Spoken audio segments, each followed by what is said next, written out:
Phone phone उठा ले। Phone. Oh sorry. जी बादशाह, क्या हाल है आपका? तू मेरा हाल छोड़, ये बता किसका जनाजा लिए लिए फिर रहा? वो एक मरीज था, दफना दिया है। तेरे अस्पताल में ना जाने कितने मरीज लुढ़कते हैं, तो क्या सबका जनाजा घर लाके पढ़ाता है? बादशाह बड़ी कहानी हुई है, मैं आपसे मिलूंगा तो आपको बताऊंगा। अच्छा ये बता है किधर? मैं आगे आगे जा रहा था, बस ऐसे। आगे जा रहा हूँ, आके बताऊंगा। ये तो किस तरीके से बात कर रहा है? चक्कर क्या है? ये मरीज कहीं तेरे हाथों से तो नहीं मारा गया? सच सच बता।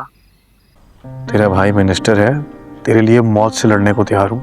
क्या हो गया बादशाह, खुदा का खौफ करे, ऐसा कुछ नहीं हुआ मेरे हाथों से, और अल्लाह ना करे कि हो। और अगर कहीं हो भी गया ना, तो सबसे पहले आपके पास आऊंगा, क्योंकि आपके अलावा मुझे किसी ने नहीं बचाना। फिलहाल मैं हैदराबाद के रास्ते में भटक रहा हूँ, बता दिया मैंने आपको। हैदराबाद क्यों? वो मैं काम है एक बादशाह। अभी तो तू कैंप करके आया हैदराबाद से, अब कौन सा काम? कोई इश्क विश्क का चक्कर तो नहीं है जो तुझे हैदराबाद खींच के ले जाता है? बादशाह प्लीज ना, मैंने कहा ना मैं सब कुछ बताऊंगा आपको आके। फिलहाल तो हम खाना। हम कौन? थोड़ा सब्र कर लें बादशाह, वो अभी मेरे साथ है, मैं बता दूंगा ना आपको। यार अब ये ना कहीं तेरे साथ कोई लड़की है। अम्मा पोपो, गुलाम के साथ कोई लड़की है? चल नाम बता, कौन है? उसके बाद ग्रंथ खान हुआ है बादशाह। ओ, तो इसका जनाजा घर लेकर आया था, दिल का मामला है। बादशाह मैं फोन रख सकता हूँ? जरा खाना खा ले। अच्छा जा। अल्लाह हाफिज।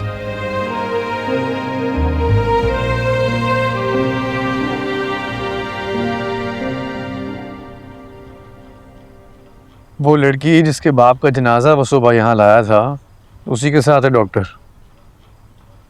अच्छा तो ये मामला है। आप मिली थी उससे? नहीं। तुम्हें पता तो है मेरे कमरे में चंद ही लोग आते हैं। जब छोटा होता था तब देखा था, फिर जब साहबजान की धाड़ें हवेली में गूंजती थी तो पता चल जाता था कि गुलाम कहीं ना कहीं हवेली में पाया गया है। आप मिलेंगी? नहीं। एक कैदी दूसरे कैदी से मिलकर क्या करेगा? उनके साथ भी ज्यादती हुई है ना? जुल्म। तुम्हारे बाप के सितम से कोई नहीं बचा।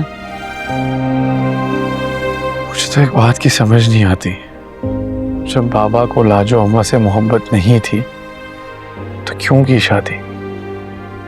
मजबूरी थी। बाबा और मजबूरी। तुम्हारे बाप ने लाजो के साथ चंद ही दिन गुजारे थे कि कुदरत उस पर मेहरबान हो गई, या यूं समझ लो कि उसकी रस्सी दराज हो गई तुम्हारी आमद की खुशी में।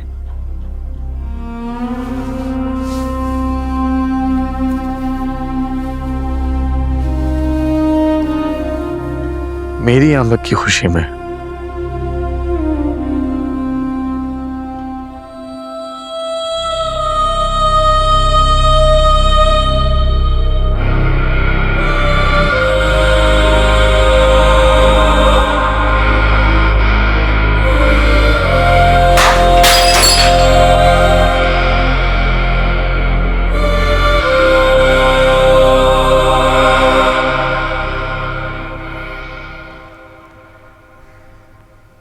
सब खैरियत बेटा?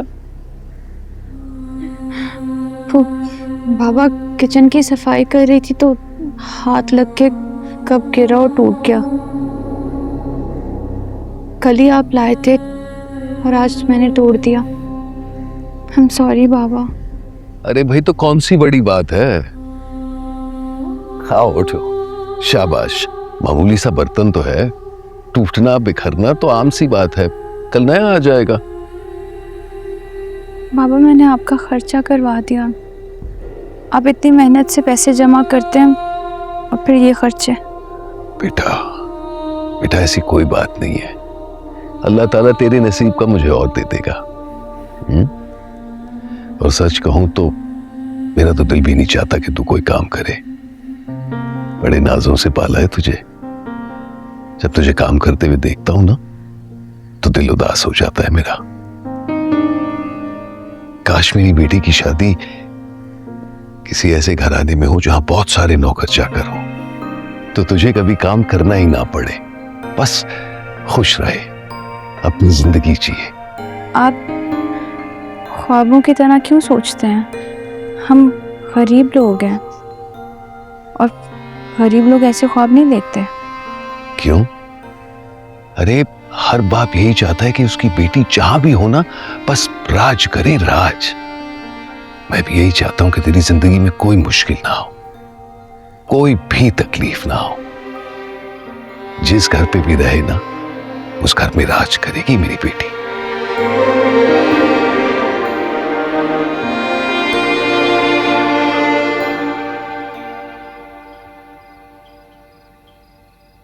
मैं जानता हूं कि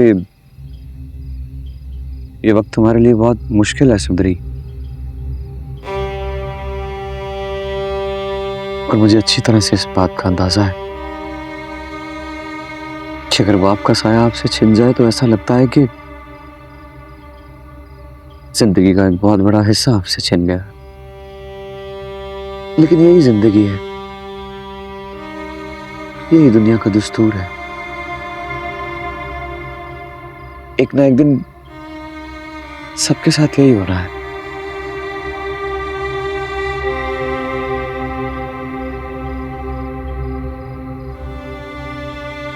बाबा के बगैर सब कुछ खाली खाली लग रहा है। ऐसे लगता है कि मेरी दुनिया ही खत्म हो गई है।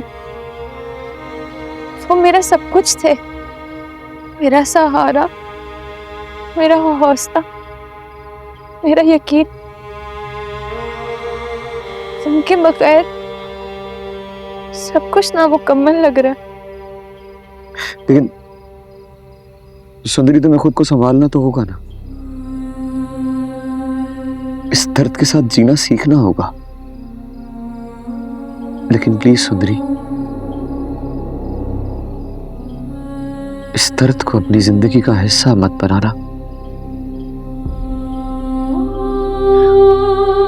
जिंदगी बहुत खूबसूरत है, अभी आगे बहुत कुछ है तुम्हारे देखने को, तुम्हारे जीने को।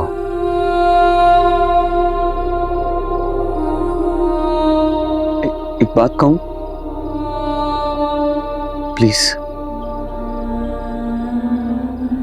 प्लीज मुस्कुराओ, क्योंकि तुम्हारे बाबा तुम्हें देख रहे हैं और जानती हो वो तुम्हें मुस्कुराता हुआ देखेंगे ना तो खुश हो जाएंगे वो।